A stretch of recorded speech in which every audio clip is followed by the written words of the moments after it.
I see trees of green, red roses too. I see them bloom for me and you, and I think to myself. Hello and welcome to this week's show. This week all about William Tell. Yes, the young man who lived back in the 1300s in Switzerland and was known as a magnificent archer. So for example they'd have a village fair in the town of Berglin where he lived, and everyone would turn up. They'd be selling pumpkins and potatoes and juggling and everything else that you did in a fair back then. And William would turn up and people would see him coming and they'd start clapping, you see, and cheering. They'd cheer him on, you see, and he'd go, "Oi!" like this, and he'd be in his little knickerbockers and tight little shirt, and he'd go, "Okay, here we go, oh," and he'd go back like this until the back of his head touched the ground, and then he'd do it forwards till his chin touched the ground. And then they'd go, "Oi, William, you're getting even better as you get older. How do you do it?" He said, "Well, there's 50 exercises I do every night before I go to sleep." And what I've done is I've compiled them to a small book that's available for all major bookstores for £20. And it comes along with a set of DVDs to show you how you can become much more limbic and improve your life. And people go, "Hey, maybe I'll get one." And so, yes, he became known as the greatest archer in all the land. And what happened was, one day in the village of Berglin, he happened to be walking through, and there was a pole with a hat on the top of the pole. And he didn't see it at all. In fact, he had a tendency to look at the ground when he was walking. And boy, what a mistake that was that particular day. As he walked past the pole, soldiers sort of poked him in the ribs with a sword, and he said, "Ah, it's too late, mate." He said, "Too late for what?" He said, "Well, you're a bit slow, aren't you?" He said, "No, I normally walk at this pace, unless I'm in a hurry, perhaps if I need to get the bread or something." He said, "Look, you're too slow, you didn't nod at the hat, you didn't bow to the hat." He said, "Why would I want to bow to a hat, and what's a hat doing up there anyway? If they want to sell hats, I normally go to the hat store, selling a hat up at the pole. I don't even look upwards, I normally walk looking at the ground." He said, "Look, it's not for sale, it's the Emperor's hat." He said, "Really? What did he leave it up there for?" And he said, "Look, we put it up there as a sign that you have to bow and show respect to the new Emperor of the Habsburg Emperors." And William said, "Oh, I'm sorry, I didn't know anything about it. Look, what I'll do is I'll backtrack. Like this. I'll do it all again." He said, "You can't." He said, "You only get one shot and you messed it all up. You fool. Anyway, William, I've heard that you're the most magnificent archer in all the land. If you can turn up tomorrow and prove your worth as an archer, well, you can go free.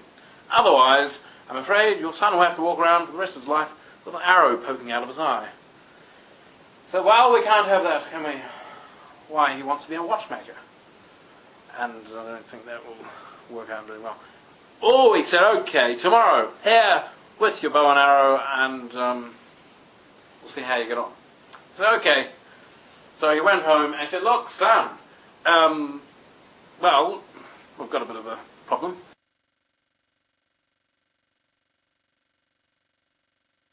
Tomorrow I've got to knock an arrow off your head, and with a bow and arrow."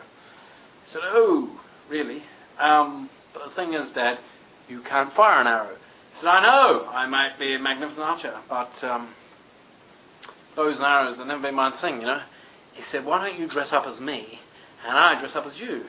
He said, "Well, we could do, Dad, but the thing is, you're about 3 foot taller than me, and you don't look anything like me. Besides, I don't have a beard." He said, "Ah, that's the point. What we'll do is I'll shave my beard off, and we'll get a false one put on you." He said, "Okay, son, that's a good idea."